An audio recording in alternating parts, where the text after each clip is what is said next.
My name is Ben Burgess. I am the author of Give Them an Argument, Logic for the Left, which is forthcoming from Zer0 Books on Friday of this week. In fact, Barnes & Noble has already been shipping it, so is Amazon Canada, and I think possibly the Book Depository, but if you pre-ordered it from Amazon US, our friend and comrade Jeff Bezos should have that for you by Friday. So what I want to talk about today is a video about me from a few weeks ago. Earlier this spring, I had a debate with the libertarian podcaster and comedian Dave Smith on his show Part of the Problem. Then a little bit after that, Smith brought his fellow libertarian Gene Epstein onto the program to do a kind of post-game breakdown of that debate. Epstein did some oppo research, and he uncovered a fact that, I think is probably going to create some tension in my relationship with my friend and comrade Michael Brooks, which is that I'm not a New York-style pizza guy. I am a partisan of Chicago-style deep dish pizza. Again, I know this is going to be a factional struggle, but, sometimes it has to be waged. And in particular, I'm a big fan of a deep dish Chicago-style pizza place in Kalamazoo, Michigan, the city I lived for a couple years when I was getting my master's degree from Western Michigan University, called Bilbo's Pizza in a Pan. Epstein even found an old, blog post, Facebook comment, who knows, where I said that, I compromised my credentials as a materialist and an atheist by saying that the pizza at Bilbo's is so good it's like a religious experience. All right, now, you might think that my pizza preferences have absolutely nothing to do with the many issues of politics and economic analysis separating me from libertarians like Dave Smith and Gene Epstein. But when he was on Part of the Problem, Epstein started talking about this, and he thinks that he can score some political points here. So let's watch the clip. I guess that would mean that you'd want Bilbo's Pizza in a Pan. I've looked them up. They started they launched in the early 70s. These two guys, it's a small chain. It's not worker-owned and run. It's these goddamn guys who Ben must hate. These capitalists. They're capitalist pigs. They own property, for Christ's sake. They have a chain of pizza stores, pizza companies in Michigan, and they're running it as goddamn capitalists. And Ben wants these places to be worker-owned. He wants worker co-ops. Now, this anticipates something else Ben is going to say later when we quote from him, but I guess I want to briefly anticipate it and say what I said to Bhaskar Sankara. The bottom half of the population accounts for 1/3 of all consumption. The bottom 4/5 accounts for nearly 2/3. There's over $1 trillion in labor union pension fund money. There's about $40 trillion globally. If you persuade others to agree with you, Ben, about how much more desirable it would be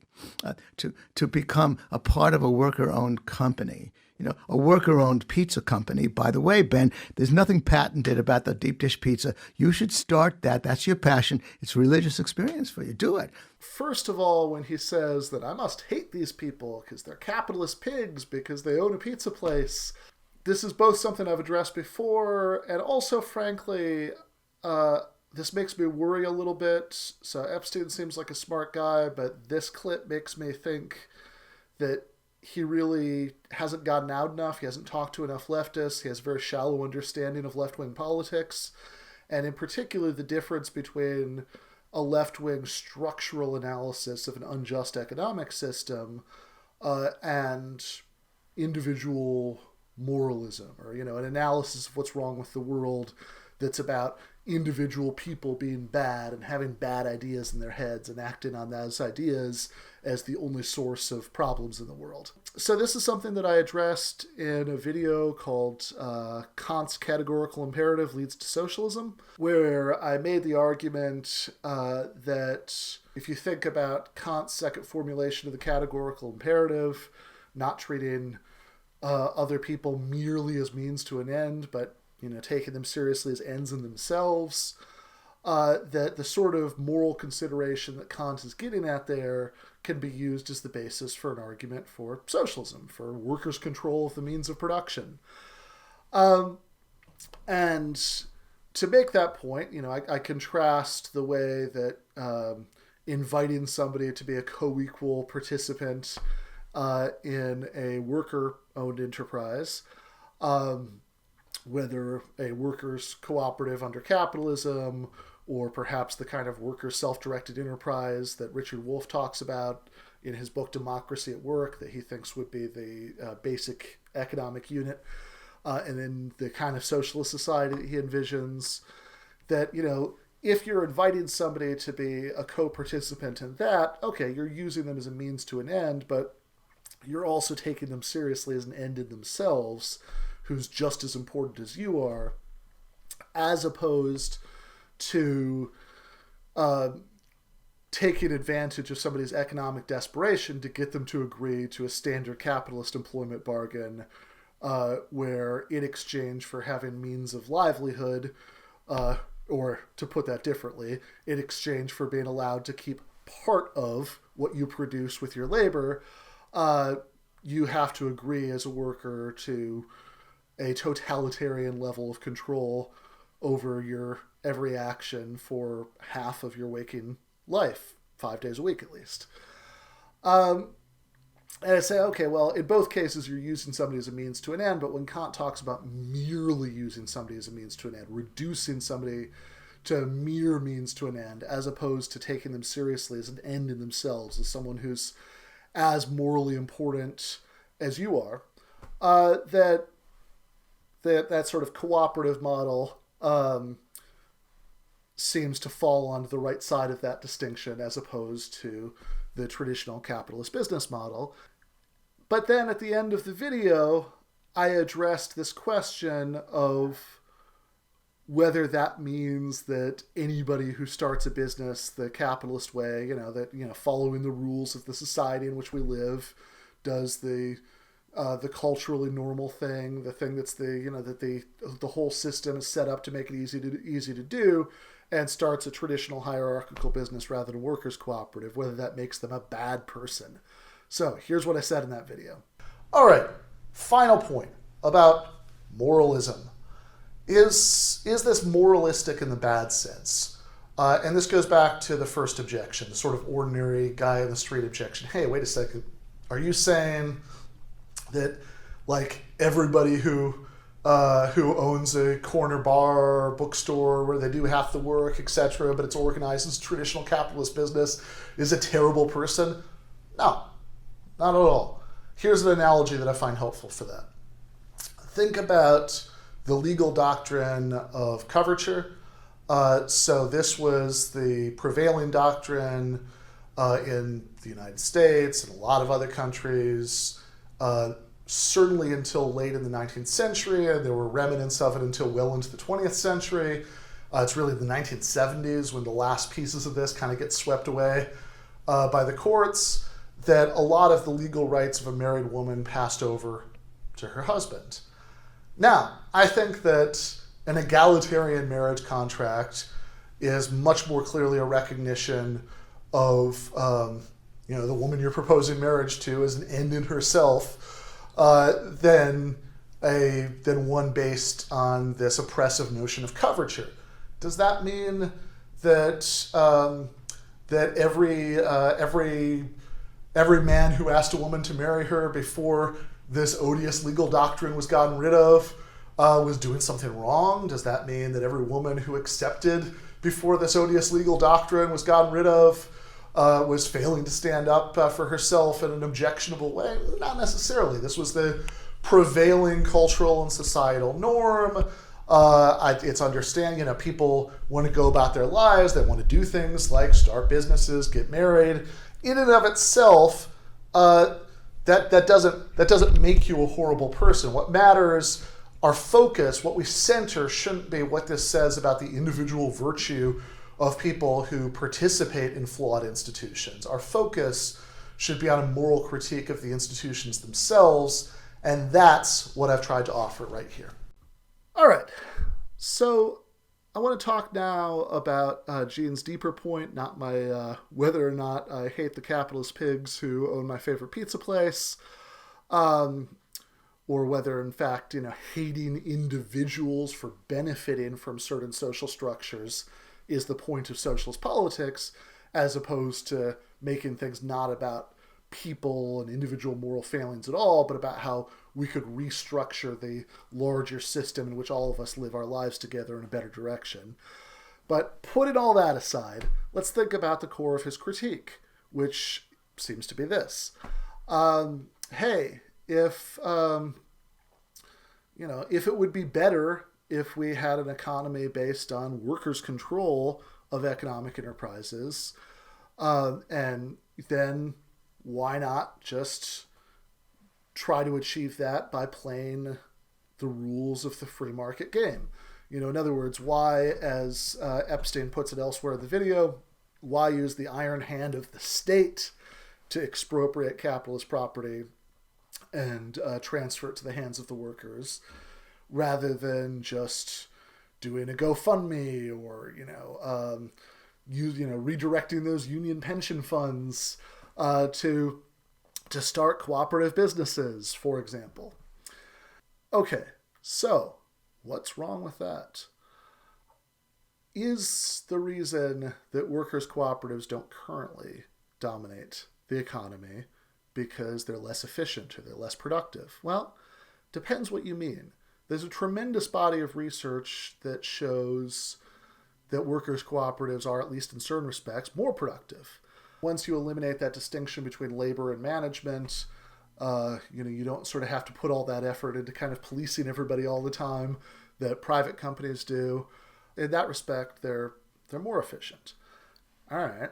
Why is it that they don't currently dominate the private sector?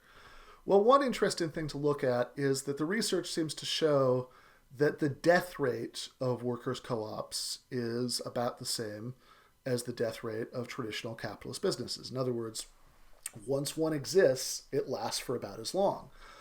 But the birth rate is much lower. So, why is that?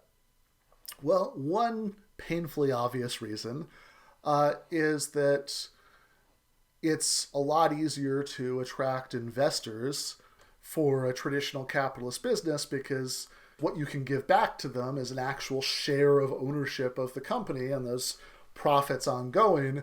Whereas if somebody kicks in some money to start a workers' cooperative, you can pay them back once it's up and running, but you can't actually give them a share of the ownership without defeating the whole purpose. This is why I was interacting with Epstein a little bit on Twitter, and I talked about the history that capitalists have a pretty considerable head start. And he and a lot of his libertarian friends on Twitter sort of acted like they didn't know what I meant, because after all, come on, old businesses die, new businesses start all the time.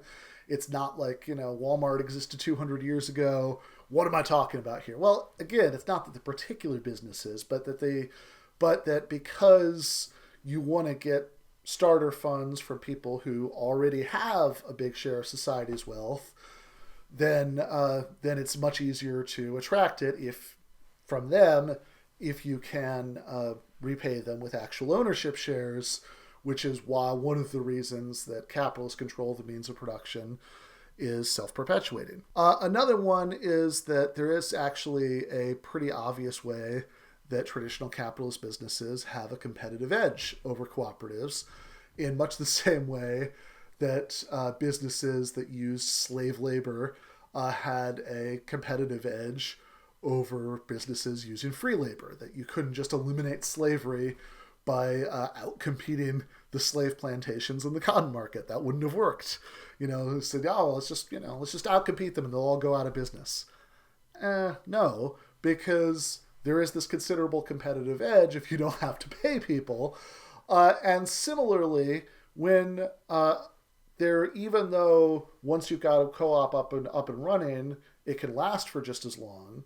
In terms of rapid expansion, a business can expand much more rapidly if you can pay people poverty wages, so you can put as much money as possible into expansion rather than into paying the people that you've got right now a living wage, whereas it's a lot harder to get people to democratically agree to live on poverty wages. So finally, what about this idea of just getting a bunch of ordinary workers to pool together their money? There's GoFundMe, and of course, things like that sometimes do start businesses, even if they're not cooperatives. But let's keep in mind that even GoFundMes to fund medical procedures usually do not meet their targets, right? Just sort of passing out the online begging cup, right, is not usually a good business model for almost anything. What about union pension funds? Well, this, I think, really gets us to the heart of the matter about why, for example, nationalizing banks and having nationalized banks give out preferential startup loans to workers' cooperatives is a good plan, or the Jeremy Corbyn plan to give workers at companies the right of first refusal to buy up failing businesses or businesses that are about to go overseas or transfer owners, giving right of first refusal to the workers to buy it up with government loans. That's a good plan. Expropriation, that's a great plan. But just sort of saying, hey, to the extent that individual workers have savings, they can get together and start a workers' cooperative. That's a very bad plan, because what even working class people who have managed to build up those kinds of savings have to lose is far greater than what people who were born on third base and into the capitalist class have to lose, right? Absolute worst case scenario for a capitalist who's investing in a risky venture is that they'll lose all their money and become a worker, right? Which puts things into perspective. That workers, if you say, hey, you want to come in on this tiny little, micro workers cooperative, well, obvious questions are going to include, hey, if it fails, like the great majority of small businesses fail in their first year, first 3 years, whatever it is, then am I still going to have health insurance? Am I still going to be able to send my kids to college? This is the point. There are very few lifeboats out of the working class, and most of them sink. So this is why most people realistically have no choice except for to go to work for a capitalist. And okay, you could start a much larger cooperative business if you sunk the pension fund into it to try to start that larger, more stable cooperative venture. Is actually really underlines the Marxist point about how most people have no realistic good choice except for to work for a capitalist. Because, say, okay, you can try this and maybe it'll work, but maybe you'll lose your pension. That is a fairly grim choice. And what we want is a society where people can have control over their day-to-day lives without having to make those kinds of extreme choices.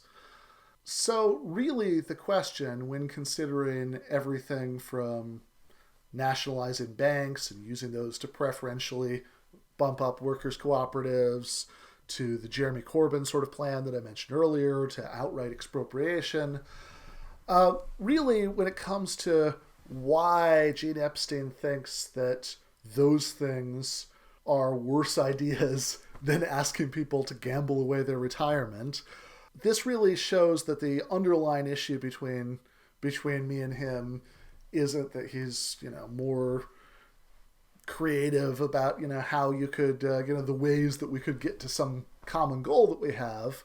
Really what it shows is that there's this deep difference on the moral issue, because really the only reason to think that asking people to gamble away their retirement is a better way of getting to the goal of workers' control than using the state is if you think that there's something bad or immoral about using the state, or about, bottom-up expropriations even. And this gets down to my original debate with Dave Smith, which was all about this issue.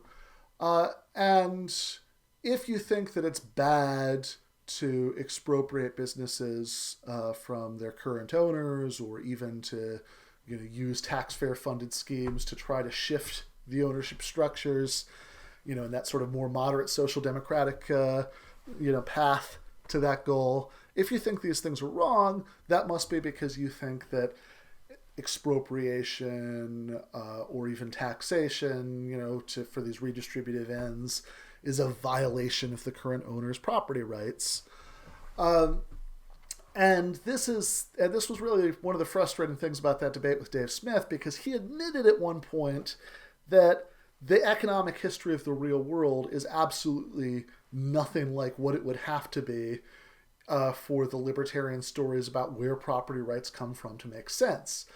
That, even in Europe, capitalism emerged from feudalism through a process of enclosures where peasants were kicked off their land to force them to work in factories, and aristocrats often then transitioned to becoming factory owners, etc., etc. And that was downright cozy and consensual compared to the New World, where the capitalist economy was literally built up on the backs of slaves on land stolen from genocide victims.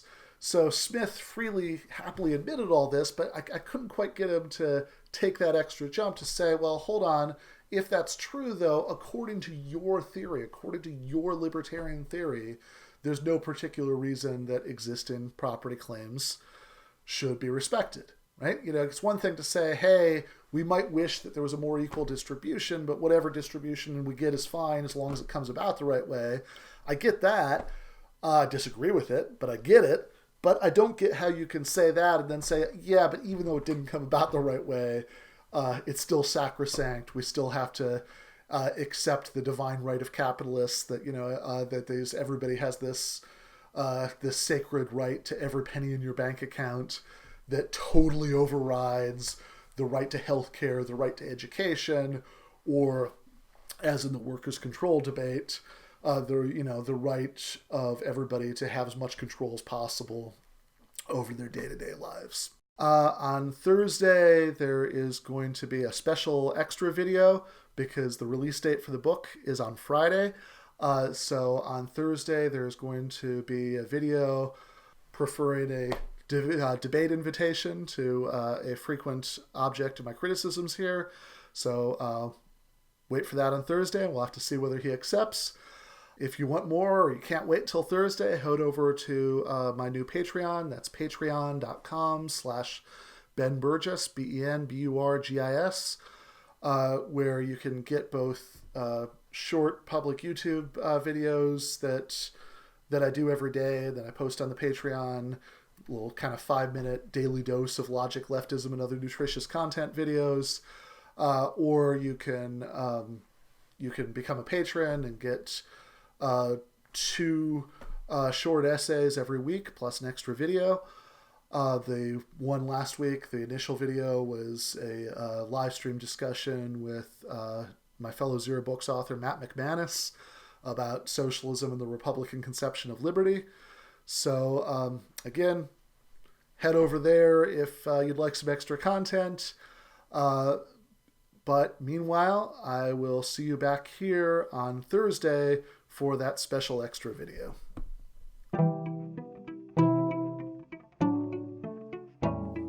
Thanks for watching this Zer0 Books video. If you enjoyed it, subscribe to this channel and click on the notifications bell so that you'll be alerted whenever we release a new video. You should also consider supporting us on Patreon.